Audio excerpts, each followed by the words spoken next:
A couple weeks ago, Democrats on the House and the Senate joined together and announced an initiative to reduce the sales tax in West Virginia from 6% to 4.75%. We pursued that policy because we believe that West Virginians deserve relief, that in this time of high inflation, high electric bills, and high water bills, that if you believe that this state is prosperous, then all West Virginia should share in that prosperity. And so that's why we pursued that particular measure. We're here today to announce another measure, or several measures, if you will, to address the same issue but from a different tack.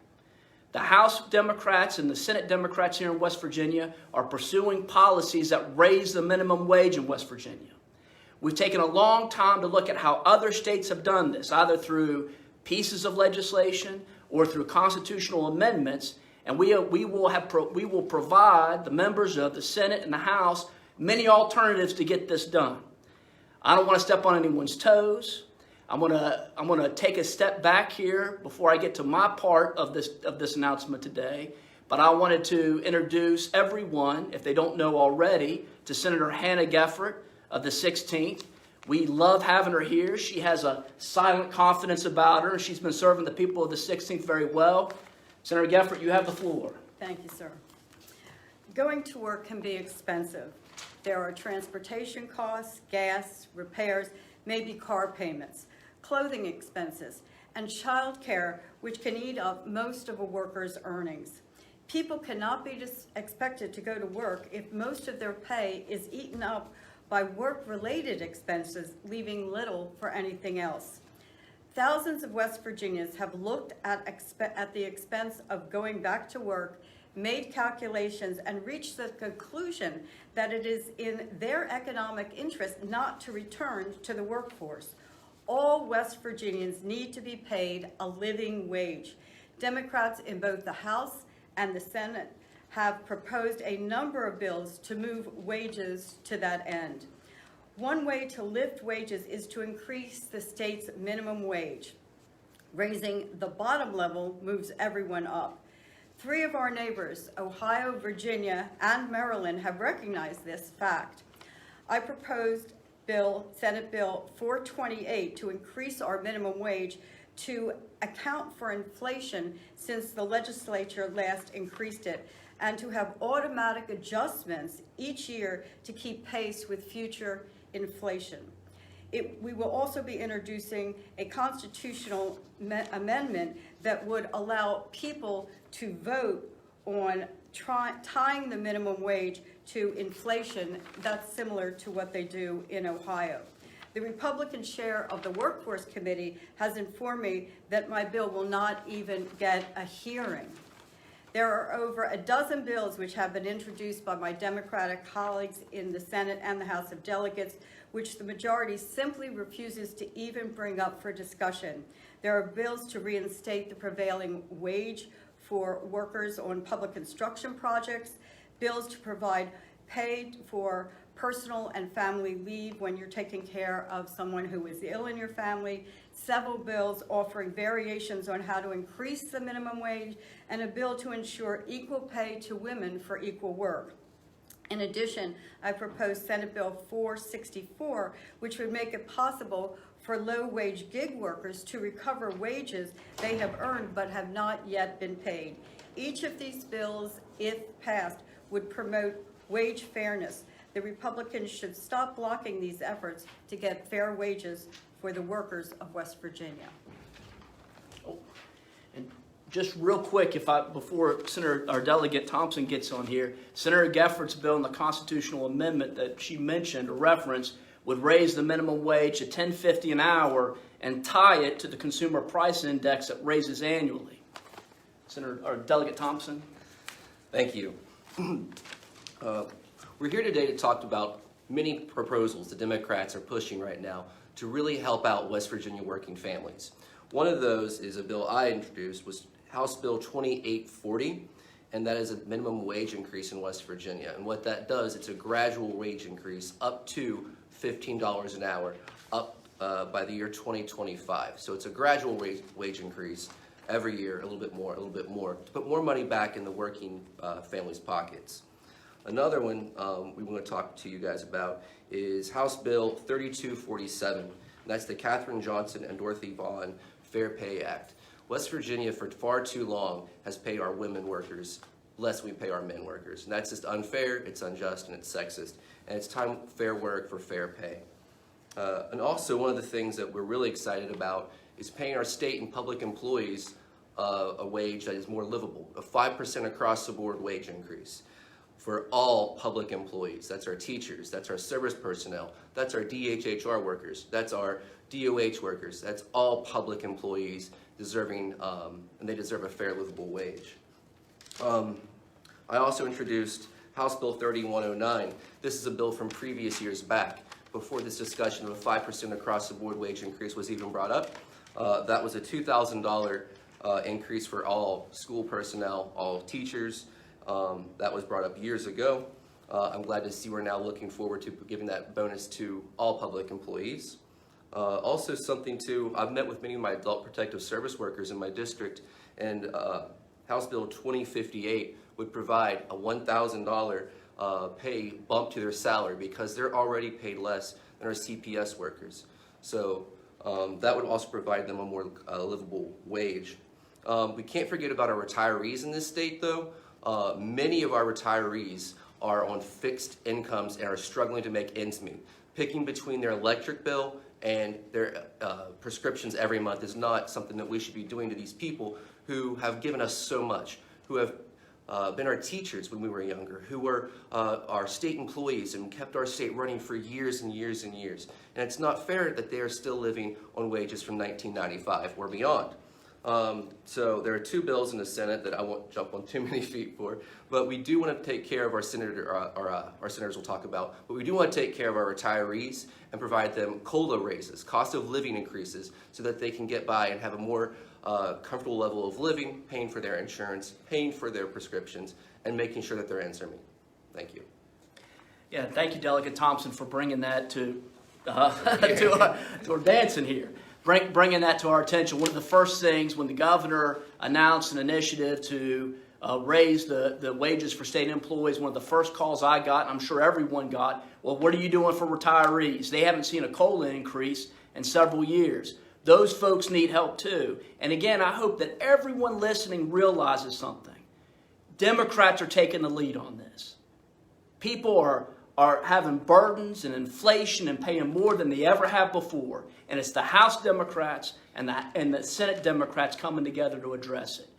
And if you don't like those pieces of legislation, we will introduce today, and it's already been referenced on 2 occasions, a constitutional amendment that would raise the minimum wage at $10.50 an hour and tie it to the Consumer Price Index. That's reasonable policy. It allows the people of West Virginia to weigh in. And I can't imagine anyone in this Capitol who isn't willing to let the people of West Virginia to dictate or determine what their wages should be. It's the question that should be put to the people. And I hope that it does. It's the actual idea of a constitutional amendment. We're not retreading new ground here.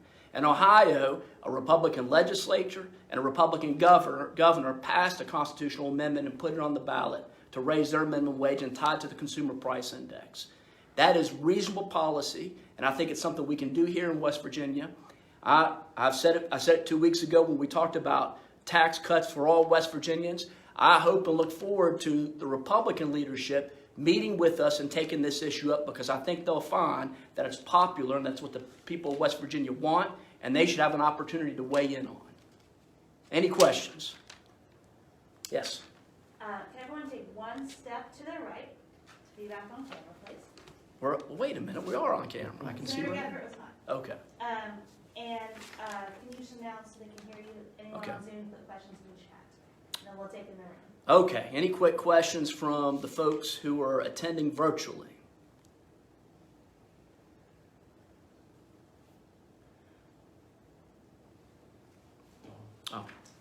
Oh. Being in the minority, as the senator said, what do you think the chances of your bills getting heard in committee?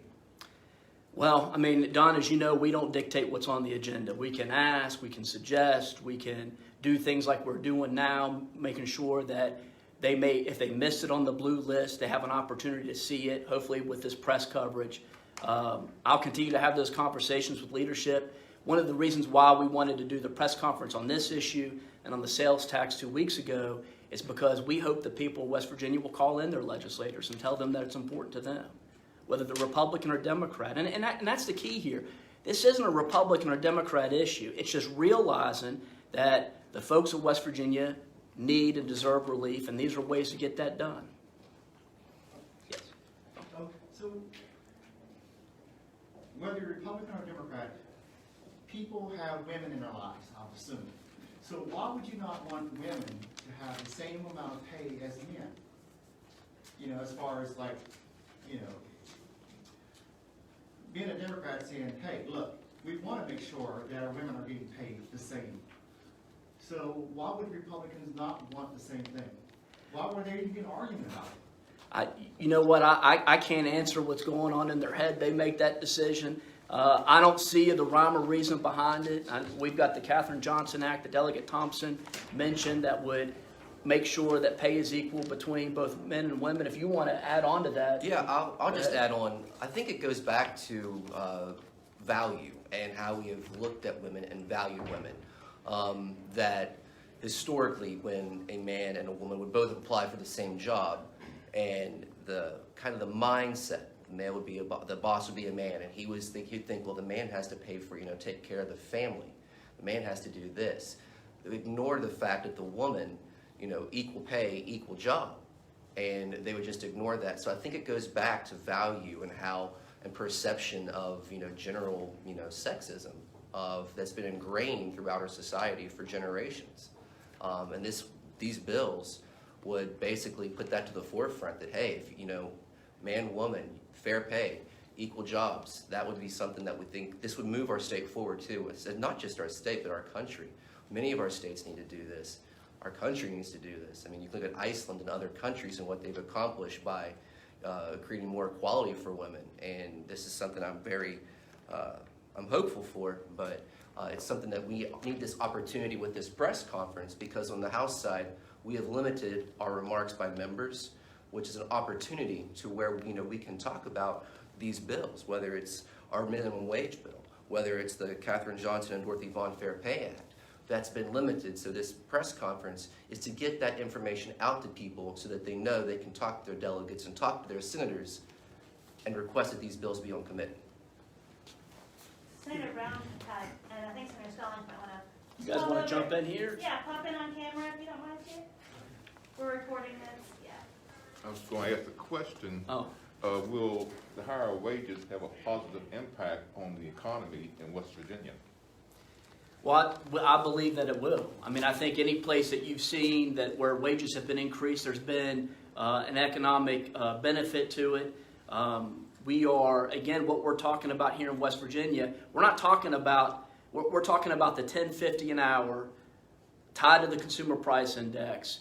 That $10.50 an hour is something that we researched that is the median between Virginia and Kentucky and Ohio and in Arkansas. And I think the people, of course, West Virginia are much better than those states, but we're at least on equal footing if you think otherwise. And so I think that it putting more money in people's pockets, people who work hard and have created the prosperity in this state, they should have their day. Again, Senator Stollings here, I would just comment that if you look at the legislation that's been passed in the past 5 or 6 years and compare to what is needed or how it impacts the average West Virginian, we're not an elitist state. We're a hardworking, labor-oriented state, and it seems to me that all these bills that have been passed benefit the rich, the corporations, the elitist, and at the expense of the average working person in West Virginia. And I can back that up, I think, and I think most of us could with the bills that have been passed over the past 4 to 6 years. And only history will tell us if that's the right thing. Impacting public education, impacting labor in general, impacting the workforce. I mean, there's bills up there now that's going to strongly restrict unemployment compensation in a state that, where we need workers, there's no question, but, in places like southern West Virginia and the coal fields, there are no jobs. And so you have to look, if you're someone paying attention, look at these bills that are passed in the overall framework of what's good for the average West Virginian. And I implore people to think about things like that. The unemployment compensation restriction is going to be among the most restrictive in America, in a state that really doesn't have a whole lot of employment opportunities right now. I'm for getting people back to work as soon as possible, but I think you got to look at how we do that. Agreed. Any other questions through the chats, or you guys have anything else to say, Senator Geffert? If we want our children to have a better future, we have to bring our children out of the poverty level. And that means their parents have to make more money. We have lots of single mothers in this state. If they can't afford to pay for childcare, they can't get back to work, and they can't increase the type of life that their child is having because they just don't have the money to do it. Yeah. Agreed. There's one Yeah, quick go ahead. thing. I just want to say thank you. I want to say thank you to all of our state and public employees. And I think it's time that the state of West Virginia says thank you. And this across-the-board 5% pay increase, which will be roughly about $2,000 for teachers and others, I think it's time we said thank you and put more money back in your pockets. While those, well, that's not a whole lot of money right now. It's about $20 a month. That can be an electric bill. That can help with your electric bill. That can help with your food bill. Our cost of our groceries has went up considerably, we all noticed. That can help put more money back in our pockets. So I just want to say thank you to all state and public employees for keeping our state running and functional during this awful crisis. And I just really appreciative, and I hope we can do more. This is a small drop in the bucket. I hope we can do more next year and get our starting teacher salary up to at least $40,000 like we promised we would by 2019, and that never happened. The only other thing I would add to that, Delegate, is that as just a final point, all of us here, I can only speak for the folks I know through the Democrat House and Senate caucus, our goal is to pursue policies that allow Americans to reach for the American dream. That's what we should be doing every day with every policy initiative. I wish it was likewise across the political spectrum, but that's what we'll pursue through this policy announced today, the policy announced last week, and future policies throughout the session. So, thank you.